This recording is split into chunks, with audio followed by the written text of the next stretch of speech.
Yung ating tinamo physically, spiritually, pinagpala po tayo ng Panginoon, amen? At ngayong hapon, ako po'y naniniwala na muli ay pagpapalain po tayo ng Diyos, amen? Kaya nga po'y handa natin ang ating mga puso at isipan sapagkat muli ay dadako po tayo sa pag-aaral ng salita ng Diyos.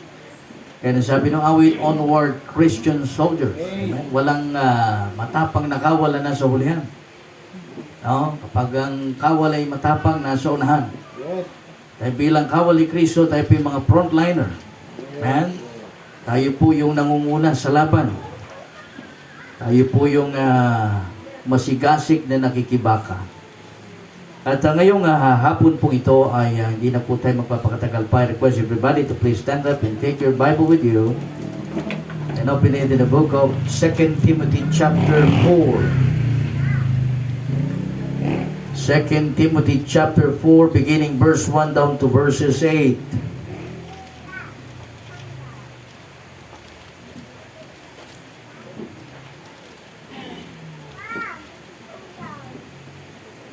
Amen. Say amen kung nandiyan na po kayo. Okay, basahin po natin ito ng salita na kung mauuna sa verse 1. And again, 2 Timothy chapter 4, beginning verse 1 down to verses 8. Ito po ang sabi ng Biblia. Verse 1, I charge thee therefore before God and the Lord Jesus Christ, who shall judge the quick and the dead at his appearing and his kingdom. Preach the word, being established out of Israel. Rebuke, exhort with all words after him. For the time will come when they will not endure sound doctrine, but after their own lusts shall they heap to themselves teachers, having itching ears. And they shall turn away their ears from the truth, and shall be turned unto fables.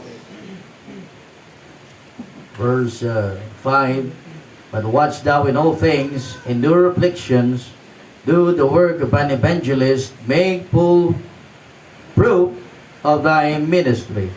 For I am ready to be offered, and the time of my departure is at hand. Altogether in verse 7 and 8, altogether ready, read. I have fought a good fight, I have finished my course, I have kept the faith. Laid up for me a crown of righteousness, which the Lord, the righteous judge, shall give me at that day, and not to me only, but unto all them that also love His appearing. Pray po Diyos, tayo po'y sumandaling manalangin. Aming Diyos na banal at dakila sa lahat, patuloy na ikaw ay aming pinupuri Diyos, pinasasalamatan, sinasamba sa Espiritu at katotohanan. Dakilang Diyos, salamat po sa kabutihan mo sa aming buhay. Salamat, Panginoon, sa iyong mga salita na patuloy na siya pong nagtuturo sa amin, nagbibigay po Diyos ng kaalaman upang kami ay maging epektibo at kagamit-gamit o Diyos sa iyo pong upasan sa iyong gawain, dakilang Diyos.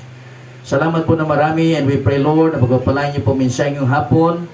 Pray Lord na patuloy Diyos na ang iyong banal na Espiritu ang siyang kumilos at mangusap sa aming kalagitnaan. At muli Diyos, tinataas ka namin, pinupuri ka o Diyos sa lahat ng mga bagay, Panginoon, pagpapala, biyaya at habag.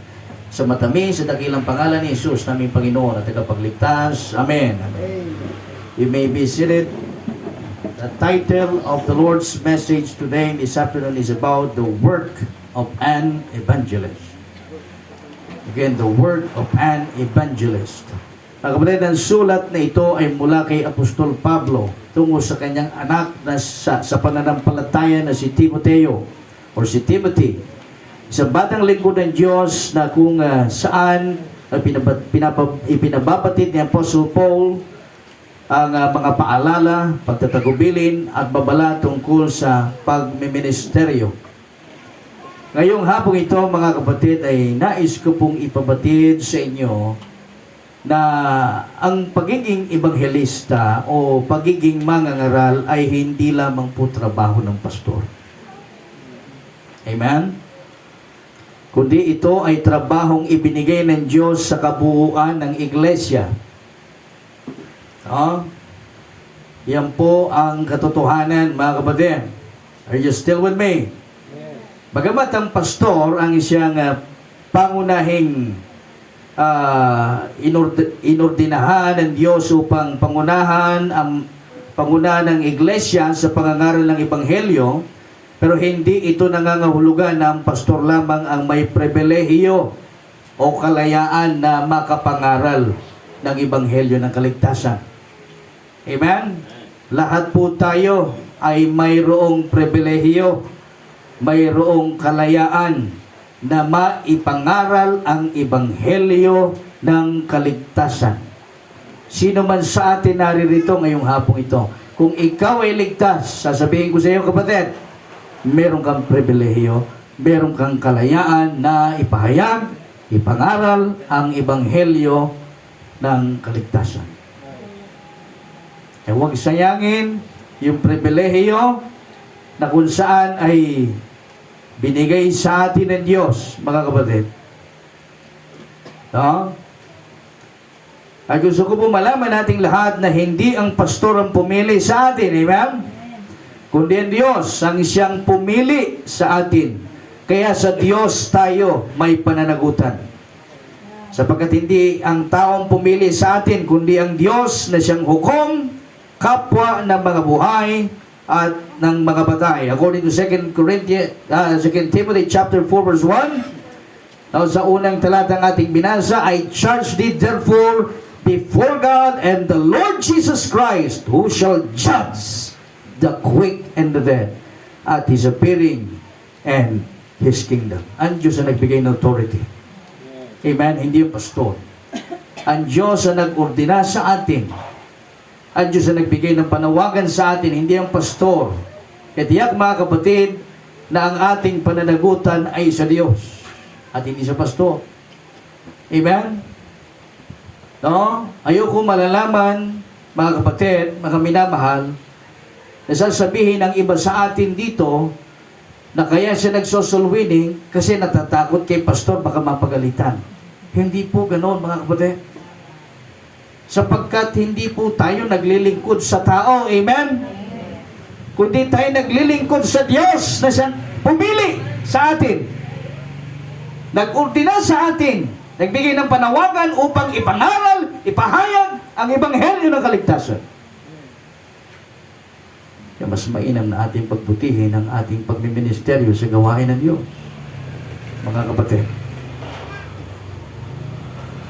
Sapagkat kung hindi, tiyak na ito ay ating pananagutan sa Diyos. At naroon na dapat ating pag-ibayuhin, mga kapatid, at lalo tayo maging masigasig sa pagtugon sa panawagan ng Diyos at sa gawain na may katapangan at pagiging hayag doon sa pangangaral ng Ebanghelyo. In 2 Timothy chapter 4 verse 2, preach the word. Amen? Follow me as I read. Preach the word, be instant in season, out of season, reprove, rebuke, exhort with all long suffering. Amen? Yan ang atas ng Diyos sa atin. Ang pangangaral ay walang pinipiling panahon, mga kapatid. Yan ay walang pinipiling lugar. Eh sabi ni Pablo kay Timothy, preach the word. Amen? Be instant in season, out of season, reprove, rebuke, exhort with all long suffering and doctrine. Eh sana, bilang mga tagasunod ni Kristo, mga kapatid, habang tayo po ay nagmiministeryo sa gawain ng Diyos, kaya ating tukdin kung ano yung iniatas sa atin ng Panginoon. Hindi masigasig po tayo. Amen? Ipangaral, ipahayag, ibahagi. Ang Ebanghelyo ng kaligtasan. Preach the word. No? Wala naman pinipiling panahon yan eh. No? Kay malungkot ka, kay masaya, kay may blessing o wala, nandun yung pribilehiyo sa atin, mga kapatid. Ipangaral ang ebanghelyo ng kaligtasan. Kahit sabihin mong namatayan ka, amen, nawalan ka ng trabaho, ano man ang nangyari sa buhay mo, walang pinipili, mga kapatid. Ang pangangaral ng ebanghelyo. Praise the word. Be instant of season, out of season. Reprove, rebuke, and exhort with all long suffering and doctrine. No? Sa ating pangangaral, nandun yung pagsawata, yung pagsuway, pagtatagubilin, nandun yung mahabang pagbabata, at nandun yung pagtuturo, mga kapatid.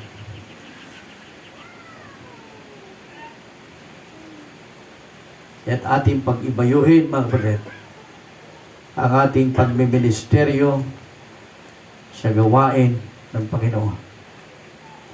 Higit pa rito, mga kapatid, ay mahalagang maunawaan ng bawat miyembro ng iglesyang ito kung ano ang kanyang bahagi pagdating sa pamamahayag ng Ebanghelyo ng Kaligtasan. Ito'y maliwanag na sinasabi sa aklat ng mga Gawa, Kapitulo 1, versikulo 8. No? Isang bagay na napakahalaga na dapat ay ating tuklasin. In Acts chapter 1, verse 8. Open your Bible please, Acts chapter 1, verse 8. Sinasabi na maliwanag na salita ng Diyos at paulit-ulit na pinagdidiinan sa atin na mensahe ng Panginoon. At sana sa pagkakataong ito'y maunawaan natin ng mabuti. Yung panawagan ng Diyos sa atin bilang kanyang mga pinili, bilang kanyang mga tinubos. Say amen kung nandiyan na po kayo. Acts chapter 1 verse 8. Ano sabi ng Bible? But ye shall receive what? Yes, ye shall receive power after that the Holy Ghost is come upon you. At tinutukoy dito, mga kapatid, ay mga ligtas. Amen? Yung mga taong tinubos ni Kristo sa kasalanan. Kaya kung kinikilala mo na ikaw ay ligtas at alam mo sa sarili mo na ikaw ay tinubos ni Kristo, kapatid, binigyan ka ng Diyos ng kapangyarihan matapos na ikaw ay maligtas at manahan sa iyo ang banal na Espiritu ng Diyos. Binigyan ka ng Diyos ng kapangyarihan. And what is that power? In Romans chapter 1 verse 16, that power is the power of God unto salvation. That is the gospel. Amen? In Romans chapter 1 verse 16, for I am not ashamed of the gospel of Christ, for it is the power of God unto salvation, to everyone that believeth, to the Jew first, and also to the Greek.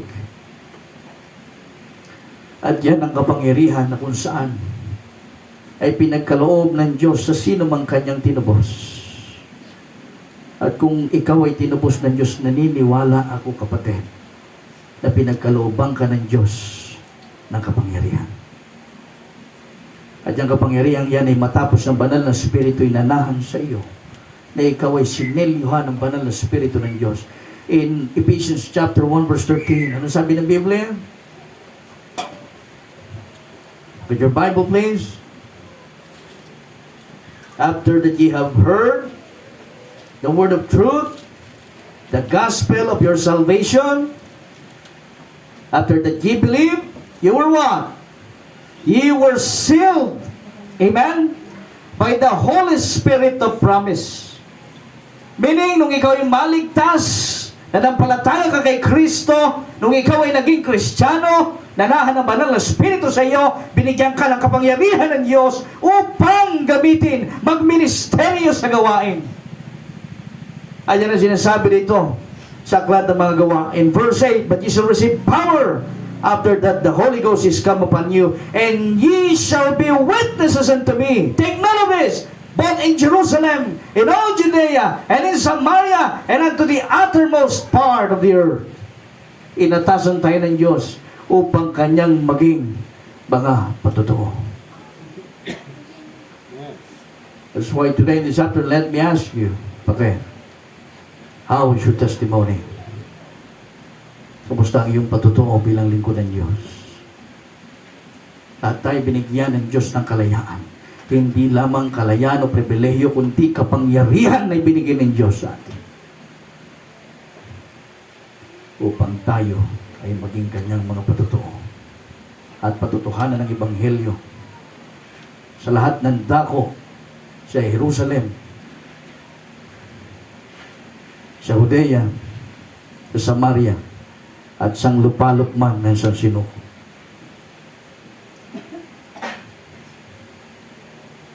Kahit sana'y nauunawaan natin ang panawagan na kung saan na ibinigay sa atin ng Diyos, mga kapatid. Maunawaan natin kung ano ang ating bahagi sa Ebanghelyo. Uulitin ko, mga kapatid, hindi lamang ang pastor ang binigyan ng Diyos ng kapangyarihan o ng pribilehyo na ipangaral ang Ebanghelyo. Kundi ang trabahong ito, listen, ang mandatong ito ay pinagkaloob ng Diyos sa kabuuan ng Iglesia.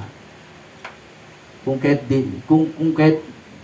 ikaw bilang miyembro ng Iglesia at nararamdaman mong bahagi ka ng Iglesia, damhin mo ang pangangailangan ng Ebanghelyo. Tukdin ang iyong obligasyon bilang patutuong pinili ng Diyos, bilang kanyang itinalaga, binigyan ng kapangyarihan upang ipangaral, patutuhanan ng Ebanghelyo ni Kristo.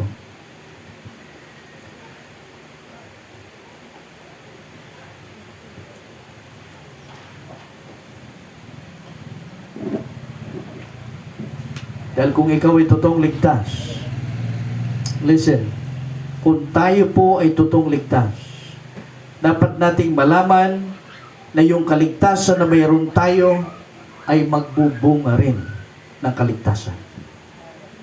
Amen?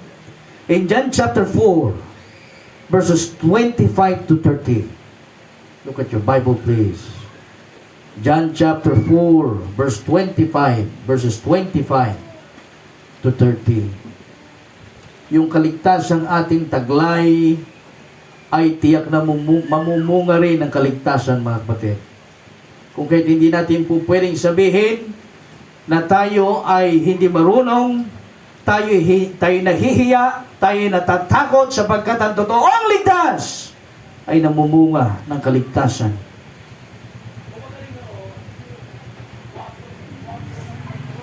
Say amen kung nandiyan na po kayo. In verse 25, the Bible says here, the woman said unto him, I know that Messiah cometh, which is called Christ. When he is come, he will tell us all things. And in verse 26, Jesus saith unto her, this is about the Samaritan woman in the Jacob's well. And sabi, I that speak unto thee am He. Amen? Yan ang sinasabi ng verse 26 ng ating Panginoon Kristo. I that speak unto thee am He. Ako na nagsasalita sa iyo ngayon. Ako yung tinutukoy mong Mesyas. Amen? And in verse 27, and upon this came his disciples and marveled that he talked with the woman, yet no man said, What seekest thou? Or why talkest thou with her? Bagamat walang salitang narinig mula sa mga disipulo, nung sila'y dumating, nakita nila ng Panginoon Kristo ay nakikipag-usap sa Samaritan woman, knowing na ang Hudyo ay walang dealings sa mga Samaritans. Dahil nandun yung tinatawag na prejudice. Amen? Mababa ang tingin nila masyado sa mga Samaritano. Amen? Hello, you still with me? Kaya walang dealings ang mga Hudyo sa Samaritan. No? Kasi mga Samaritan na yan, sila yung tinatawag na mixed multitude. Amen? Now, in verse 29, verse 28, ano sabi ng Bible? Nung matapos sila mag-usap ni Kristo, the Samaritan woman in verse 28, the woman then left her what? Her water pot. Iniwan niya yung kanyang baga na iniigiban. Amen? Pictures of her profession. Amen? Iniwanan niya yung kanyang profesyon at siya'y sumunod sa Panginoon. Ipinahayag, ipinangaral ang Ebanghelyo ni Kristo. And in verse 28, ano sabi niyan? Then the woman left her water pot and went her way into the city and said to the men, verse 29, come, see a man which told me all things that ever I did. Is not this the Christ? Hello, are you still there? Hindi ba yun ang Kristo? In verse 30, then they went out of the city and came unto him. Amen? Doon na ipaalam ng babae doon sa mga taong nasa syudad na si Kristo, yung Mesyas ang kanya nakausap. Yung mga tao doon sa syudad ay nagpuntahan, dumako sa Panginoong Kristo upang makinig ng pangangaral ng kaligtasan.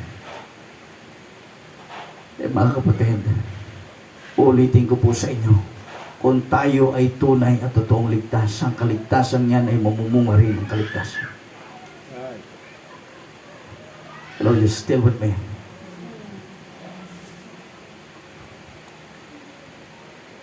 Kagaya ng Samaritan woman. Hindi natin pwede sabihin, Pastor, hindi ako marunong. Pastor, nahihiya ako. Pastor, natatakot ako. Pero bakit sa trabaho, bakit sa school, ang galing mo? Pag nag-report ka, kapag nag-recite ka, ang husay mo, very eloquent. Pero bakit pagdating sa Ebanghelyo ng kaligtasan, ay hindi mo magawa na maging mahusay? Hindi mo maipahayag ng magaling ang Ebanghelyo ng kaligtasan. Samantalang alam nating lahat, mga kapatid, ipinagsisigawan ni Apostol Lucas sa Acts chapter 1 verse 8 na tayo'y binigyan ng kapangyarihan ng Diyos. Patapos manahan sa atin ang banal na Espiritu ng Diyos. And that power is the gospel, the power of Christ unto salvation to everyone that believeth, to the Jew first and also to the Greek. And sana, mga kapatid, mga binamahal, maunawaan nating lubos ang kahalagahan ng ating tungkulin bilang mga pinili ng Diyos sa gawain. Ang buhay ay hindi lamang dito sa mundong ito. Kagaya ng sabi ni Pablo sa mga taga-Pilipay, for to me, to live is Christ, and to die is gain. Para sa akin ang mabuhay ay kay Kristo, at ang mamatay ay isang kapakinabangan.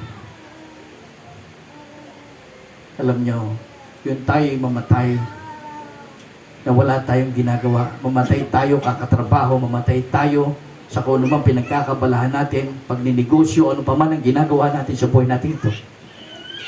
Ang kamatayang yun ay may tuturing na walang kabuluhan sa harap ng Diyos. Pero kung ikaw ay mamamatay, na naroon na naglilingkod ka sa Panginoon, at ginagampanan mo, tinutugunan mo, yung panawagan, ibigay sa'yo ng Diyos, ay pahayag at ipangaral ang Ebanghelyo. Ang iyong kamatayan ay isang kapakinabangan.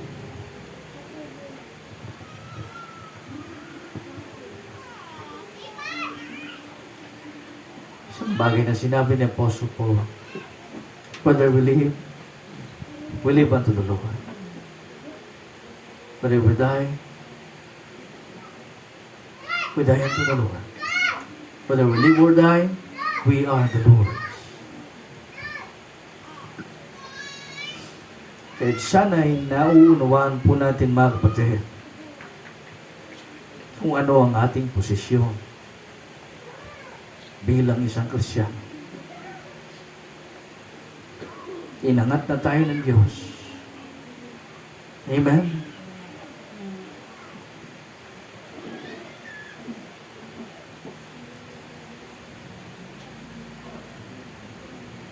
Isang napakagandang bagay na dapat ay ating pinasasalamatan sa Diyos.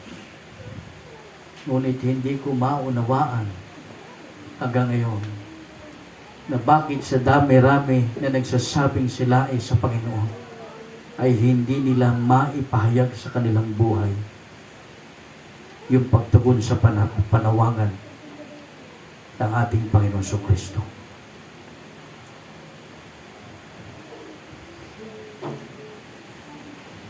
Are you still with me? Huwag natin kahiya ang pangangaral ng Ebanghelyo. Do the work of an evangelist.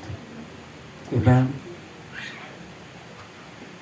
Amen. Ang sabi ni Pablo, for I am not ashamed of the gospel of Christ, for it is the power of God unto salvation to everyone that believeth, to the Jew first, and also to the Greek. Disenyo ng Diyos sa atin na tayo ay mamunga. Amen? In John chapter 15, verse 16. John chapter 15, verse 16.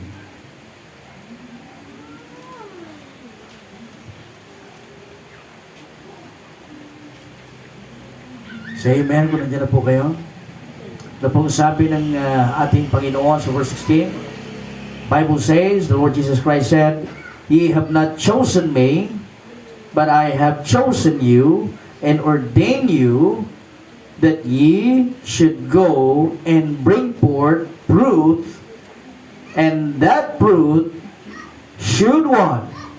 Remain. Amen? That whosoever ye shall ask of the Father in my name, He may give it you. Amen? Hindi natin pinili ang Diyos, mga kapatid. Amen?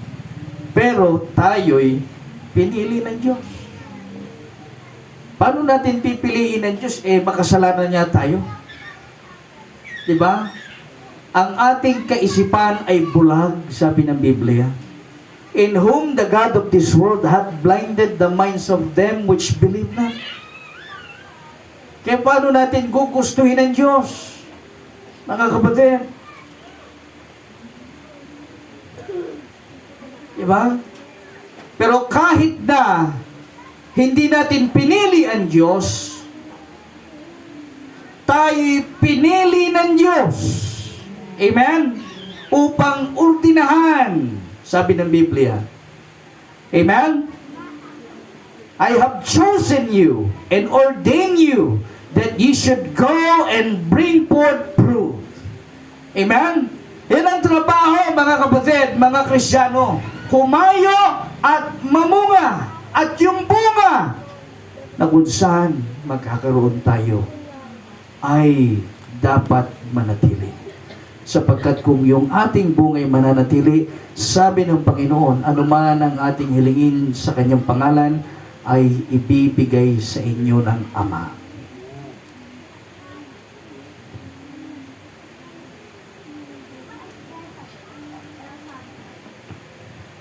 Maging mapambungahin po tayo.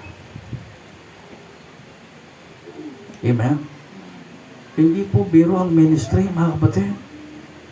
Lalo na ang paghayat pangangaral ng Ebanghelyo ng Kaligtasan. Amen? Kaya kapag tayo nagsusulwini, i-enjoy natin. Seryosohin natin. Galingan natin. Amen? Hindi yung pupunta tayo sa church, sasama ng soul winning, pero iba motibo natin. Hello, you still with me? Dapat kung pupunta tayo ng church upang makibahagi sa paghayo at pamamalakayan ng kaluluwa, tiyakin po natin na tama at mabuti ang ating motibo. Hindi yung pupunta tayo, sasama tayo kasi nandun si ganyan, nandun si ganito. o dahil meron tayong ganansya, seryosohin natin. Amen? Gawain ng Diyos yan, mga kapatid, mga minamahal.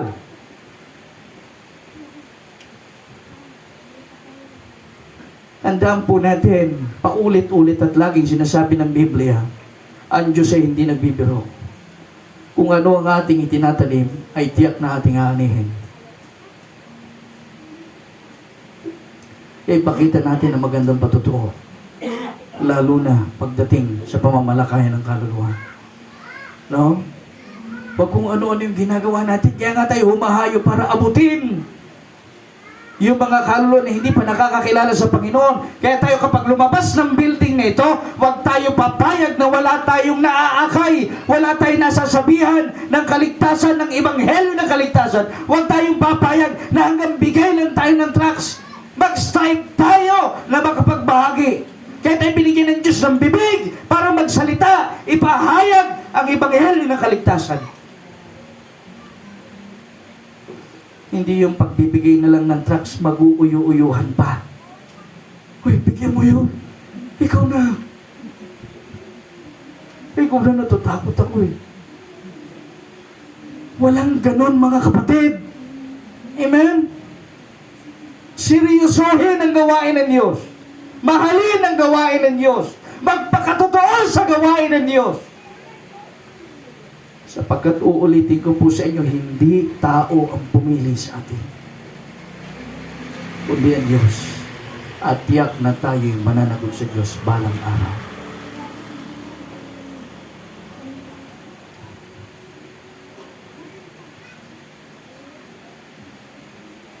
Maging mapamungay.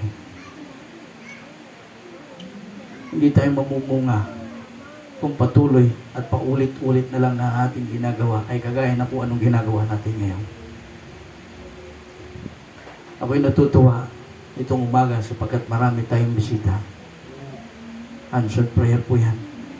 At yan ang pinagpe-pray ng church, hoping and pray na hindi po natatapos doon. Every Sunday ay mayroong bagong bisita na tayo dinadala sa church. Ang ating goal, listen, each one reach one. Isipin ninyo, ilan tayo na naririto?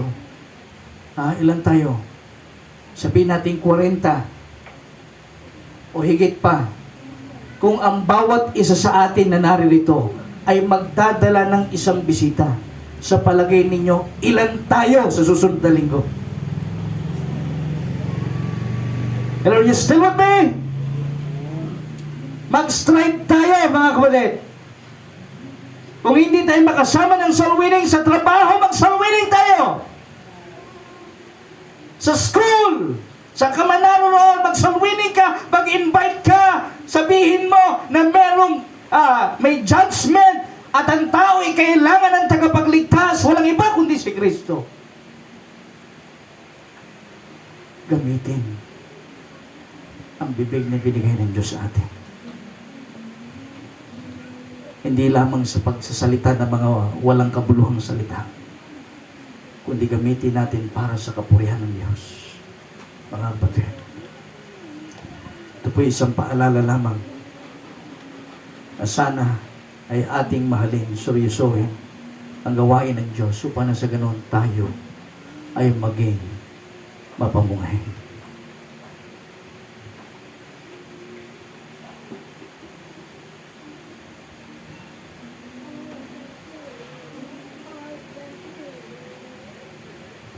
Alam nyo, ang ating panahon ay lubhang pasama na ng pasama. Sa kasalukuyang panahon, I want you to please listen to me carefully. Sa kasalukuyang panahon, ilan sa mga mananampalataya ay hindi na magtitiis sa tunay na doktrina, kundi ayon sa sariling pita. Sila ay magbubunton sa kanilang mga sarili na mga tagapagturo, taglay ang makakatintay nga. Yan ang sinasabi ng salita ng Diyos. Sinasabi ni Pablo kay Timothy sa 2 Timothy chapter 4, Open your Bible, please. Verse 3. Ano sabi ng verse 3? For the time will come when they will not endure sound doctrine, but after their own lusts shall they heap to themselves teachers having itching ears. When we say lusts, mga kapatid, hindi lamang po ito tumutukoy sa lust of the flesh. Amen? When we say lusts, plural po yan. Yan po ay may dalawang pita. Lust of the eyes and lust of the flesh. 1 John chapter 2 verse 16. For all that is in the world, the lust of the flesh, the lust of the eyes, and the pride of life is not of the Father, but is of the world. Dalawang pita po, mga kapatid. At sinasabi ng salita ng Diyos dito po sa ating teksto ngayong hapon. For the time will come, darating ang panahon, darating ang oras. Nasabi when they will not endure, hindi na sila magtitiis, yung ilan sa mga mananampalataya sa tunay na doktrina, kundi ayon sa kapitan ng kanilang mga laman, sa pita, no? At sila'y magkakaroon ng mga makakating tainga. O kaya, listen, kung sa pangangaral na ito ay naririndi ka at kumakamot ka sa iyong tenga, na kapatid, that means na ikaw ay namumuhay ng ayon sa pita. Whether it was flesh or lust of the eyes. No, ikaw ay namumuhay sa iyong pita. Yan sinasabi ng salita ng Diyos dito sa verse 3. Amen?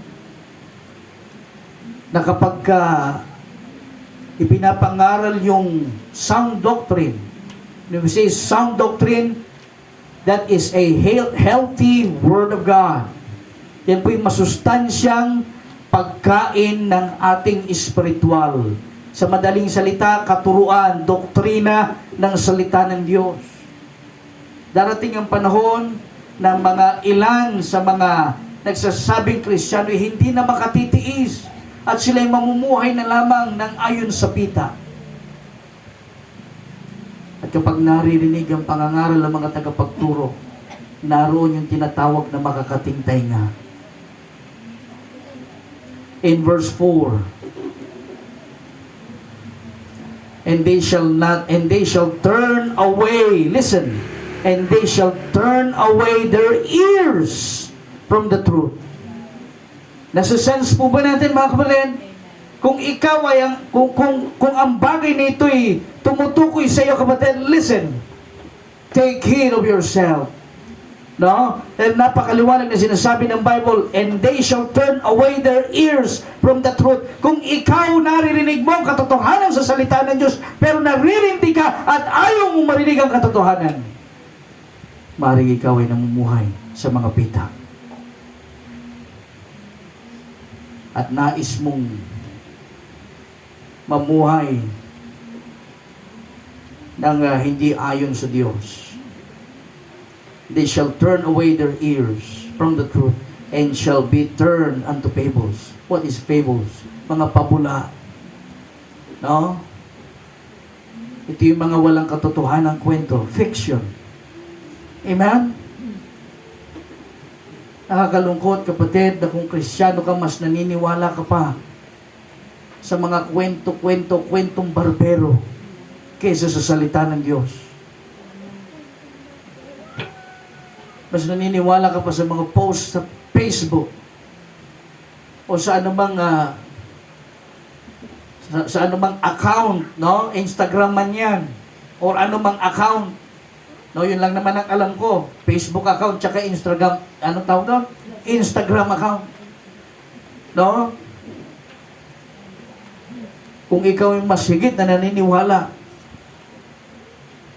sa mga pabula, sa mga bagay na walang katotohanan kaysa sa salita ng Diyos, mag-ingat ka, kapatid. Ikaw ay nasa panganib. At yan ang mariing payo ni Apostol Pablo kay Timothy. na darating ang panahon, no, dahil si Timothy ay batang lingkod ng Diyos, si batang pastor, no, at ang kanyang ama sa pananampalataya, si Pablo, ay nagpapaalala sa kanya tungkol sa maaaring mangyari sa hinaharap sa gawain ng Diyos. At sadyang meron talagang hihiwalay sa katotohanan. No, meron talagang lalayo doon sa tinatawag na sound doctrine at masihilay doon sa mga walang katotohanang bagay. But in verse 5, ito ang payo ni Pablo kay Timothy. Ano sabi ng verse 5? But watch thou in all things, endure afflictions, and do the work of an evangelist. Make full proof of thy ministry. Mga kapatid. No? Yan po ang napakaliwanag na makita po natin na sinasabi po diyan ni Pablo kay Timothy. Amen? Kung kaya't dahil dito ay maging maingat po tayo sa lahat ng bagay, o magtiis sa mga paghihirap at gawin ang gawa ng isang mangangaral, gawing lubusan ang ating pagmiministeryo sa gawain ng Diyos. Sapagkat darating ang araw na lahat ng ating gawa ay susulitin ng Diyos. In 1 Corinthians chapter 3 verse 13, every man's work shall be made manifest. Gawin ang gawain ng isang mangangaral at gawing lubusan iyong pagmiministeryo sa gawain ng Panginoon. At ang isang hamon ang binitawan ni Pablo kay Timothy in verse 6 to 7. Sabi ni Pablo, for I am now ready to be offered, and the time of my departure is at hand. In verse 7, I have fought a good fight.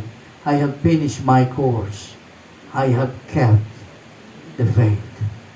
Amen. Bakit ganito ang tono ni Apostle Paul? Sapagkat siya ay mayroon ng napatunayan sa Diyos. At ngayon ay kanyang hinahamon ng kanyang anak sa pananampalataya ayon sa pagmiministeryo sa gawain ng Diyos. No? Hinahamon niya, ito'y binibigyan niya ng pagtutumibay. Binibigyan ng pagtatagubilin, mga paalala, papala, ayon sa gawain ng Diyos. Alam niyo ba na sa tagpong ito, mga kapatid, in this verse 6 and verse 7, ito yung panahon na kung saan bibitayin na si Apostle Paul. Pupugutan na siya ng ulo. But as we can see here, nandun yung courage, nandun yung confidence. Amen? Na makita natin sa kanya na hindi siya makitaan ng panghihina ng loob ng kanyang anak sa pananampalataya na si Timothy. Hindi ba ko siya nagbibigay ng hamon na maging matatag sa gawain ng Diyos? At mga kapatid, sasabihin ko po sa inyo, maging matatag sa gawain ng Diyos. Gawin ang gawain ng isang mangangaral at gawing lubusan ang pagmiministeryo sa gawain ng Diyos. Kagaya ni Pablo, na kung saan ay nakipaglaban ng mabuting pakikipaglaban, ay magkagayon din po sa atin sapagkat ang bawat isa sa atin ay binigyan ng Diyos ng bawat karera na ating tatakbuhin. So let us run the race with patience. Amen? Sapagkat in verse 8, mga kapatid, makita natin yung blessing na nag-aantay, yung glory na nag-aantay. In verse 8, sabi ni Apostle Paul kay Timothy, henceforth there is laid up for me a what? A crown of righteousness. Amen? Crown of righteousness, which the Lord, the righteous judge, nakakasunod po tayo, shall give me at that day. Amen? Dahil alam niya bibitahin na siya, mamamatay na siya. Pero sabi niya kay Timothy, henceforth, there is laid up for me a crown of righteousness. Amen? Kaya ano man yung kalagayan natin sa buhay, mga kapatid, blessing. Kasi hindi kagaya ni Pablo na tayo na sa pingit ng kamatayan. O sabihin natin may karamdaman ka, may sakit ka, nagdaraw ka sa buhay. Pero mga kapatid, sana ay maisip natin at ating tinatanaw yung kagalakan, yung pagpapala na nag-aantay sa atin doon sa langit. A crown of righteousness. Kung saan ibibigay sa atin ng Panginoon, the righteous judge. Sabi ni Pablo, shall give me at the day. And not to me only, sabi ni Pablo, but unto all them that love His appearing. Excited ka ba sa pagbabalik ng Panginoon? Sana lahat na nagsasabing excited sa pagbabalik ng Panginoon ay masumpungan tayo ng Diyos na nagtatapat sa gawain. Gawin ang gawain ng isang mangangaral at gawing lubusan ang ating pagmiministeryo sa gawain ng Panginoon. Do the work of an evangelist. Tayo po tayong lahat. At tayo po'y manalangin. Every head be bowed.